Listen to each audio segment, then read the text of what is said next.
ગુજરાતના મુખ્યમંત્રી કોણ? બોલ બેટા.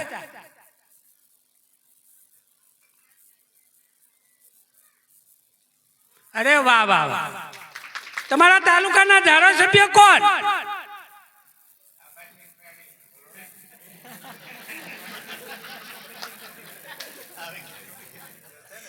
સાહેબો વહેલા આવે છે બરાબર સ્કૂલમાં? હે જરી જોરથી બોલો ને યાર. હા એવું કેવું પડે ભાઈ, તમે ના બોલતા આવડે. સાહેબો બરાબર શીખવાડે છે? મેં આવું છું તમારી વચ્ચે આવડે. હા હું પૂછીશ. અને મધ્યાહન ભોજન બરાબર મળે છે? પાક્કું? બરાબર પેટ ભરાઈ જાય છે? શિક્ષકો વહેલા જતા રહે છે?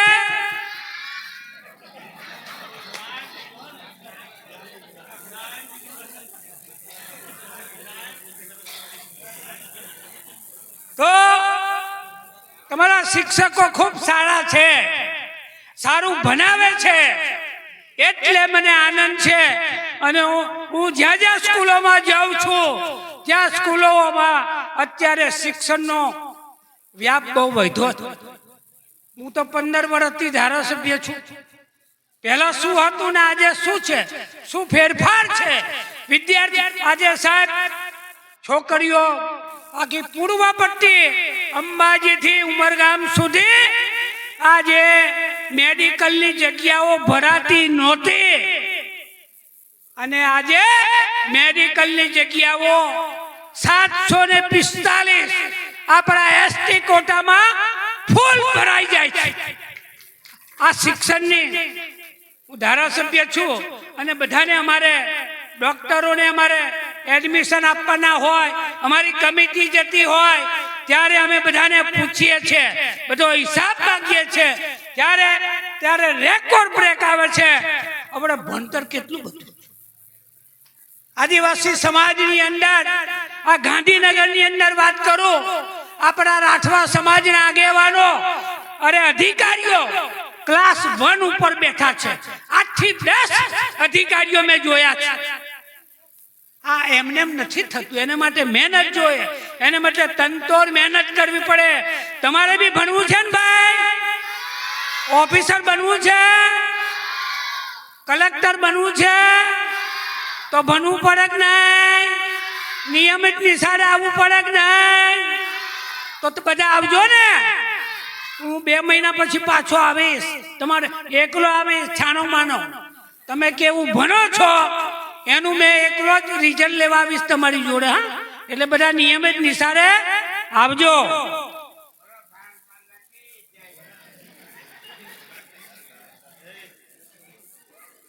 બીજું, આજે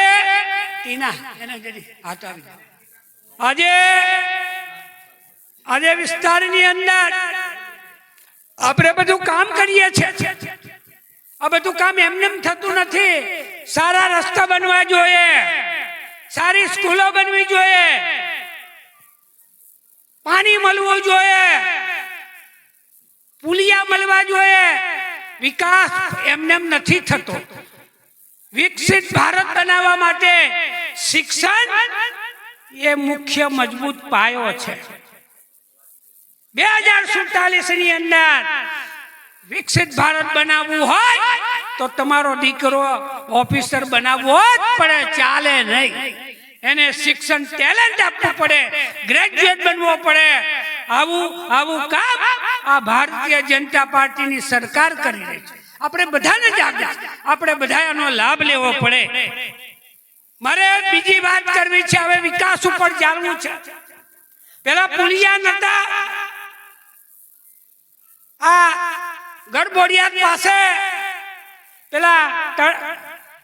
પેલી નદી ઉપર એક મારુતિ તનાઈ ગઈ હતી ટીનાભાઈ, અને ત્યારે એ આપણે બ્રિજ બનાવ્યો નહોતો, અને મને ખબર પડી એ જ વર્ષે 6.5 કરોડનો બ્રિજ આપણે બનાવી દીધો, અને ઠેઠ કાંડાથી કપડાલી ટનાટન રસ્તો છે કે નહીં ભાઈ? છે ને? બરાબર. તો આવું કામ કરવું પડે. પાલસર કાંડા, પછી આપણે રાયપુરનો રસ્તો બન્યો, નસવાડી થી તનખલા સટાસટ ગાડી ચાલે એવો રસ્તો બન્યો, પછી તનખલા થી દુગતા 18 કરોડનો રસ્તો એ પણ સારો બન્યો, કાંડા કપડાલી પછી ગોયાવાદ કુકરદા એ પણ રસ્તો સારો બન્યો, પછી રાણેડા 450 મતનું ગામ છે અને એ ગામને 2 પુલ મળ્યા, 2 હમણાં હું 4 દાડા ઉપર ગયો તો વિઝિટમાં, એક પુલ બની ગયો છે ને એક એનું બાંધકામ ચાલુ છે, પછી કાડકોચ કીચડિયા તેથી બાજુમાં એ બી રસ્તો બની ગયો, હજુ બધું બહુ યાદ છે પણ આપણે ભૂખ બી થોડી લાગી છે એટલે વહેલું પૂરું કરીશ. પછી ચંદનપુરા બ્રિજ, છેવટ bridge, Rajpura bridge 4 crore, Kukavati bridge 6.5 crore, Kotlipura 120 મત 8 કરોડનો બ્રિજ બને. સાહેબ છઠ્ઠી આમલી હવે કેટલાક લોકો અંબાજી થી બરવાડા બધા જાય અને વચ્ચે કોઈ બ્રિજ નહોતો, હું ચૂંટણીમાં ગયો તો ત્યારે મને બધા રજૂઆત કરી કે સાહેબ અમારે ભરવાડા આ ખંભાઈતા ને વચ્ચે અમારે છઠ્ઠી આમલી વચ્ચે બ્રિજ નથી, અને બધા નસીબવાળા એ દરખાસ્ત કરી અને 13 કરોડનો બ્રિજ અને વસાહતના 3 રસ્તા એમ કરીને 17 કરોડનો જોબ નંબર વડાઈ આવ્યો છે. આને કહેવાય વિકાસ. બરાબર, આટલું બધું કામ અમે હરખોડ કુંડા ડુંગરમાં પછી ગનિયાબારી સાંકડી બારી 14 કરોડના રસ્તા ડુંગરમાં પણ બનાવ્યા, ખેંડાનો રસ્તો, ઘટામલીનો રસ્તો, પછી પેલું નાની ઝડુલી અને મોટી ઝડુલી, નાની ઝડુલી આપણું લાગે અને મોટી ઝડુલી પેલા કવાટ વાળાનું લાગે, એની વચ્ચે પણ રજૂઆત હતી 14 કરોડનો બ્રિજ આ ધારાસભ્ય લાવ્યા. હવે આને વિકાસ કહેવાય કે ના કહેવાય ભાઈ? હે પેલા તું ન ભૂતો ન ભવિષ્યથી આ કામ આ સરકાર ભાજપની સરકાર, મોદી સાહેબ દિલ્હીથી પૈસા મોકલે, અમારા ભૂપેન્દ્રભાઈ પટેલ સાહેબ અહીંયા હમણાં જ વડે પ્રમ દિવસે મીટિંગ હતી મહાત્મા ગાંધી મંદિરમાં, અમારી બોડેલી નગરપાલિકા નવી બની, એના 8 કરોડનો ચેક કઈ સ્થળ ઉપર આપ્યો. આને કહેવાય ટનાટન સરકાર, ટોપે ટોપ સરકાર વાળી સરકાર કહેવાય.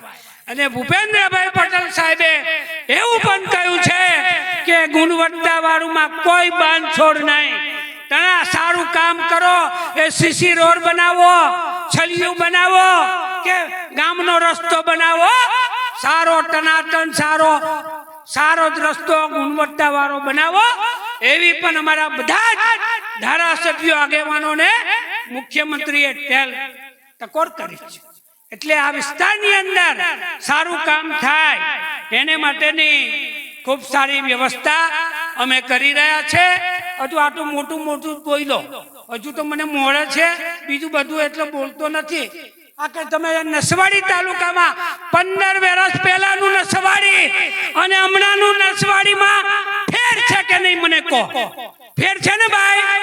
ઊંચા કરો બધા, ફેર હોય તો તમે હોય કરો લા, હા બધા જ કરો ભાઈ. સાચું છે કે નહીં? વિકાસ છે કે નહીં? પેલો ભાઈ સરીપાની વાળો સરપંચ સાચું છે કે નહીં લા? બધું છે ને? એટલે આટલા મોટા કામો આપણે કરી રહ્યા છે.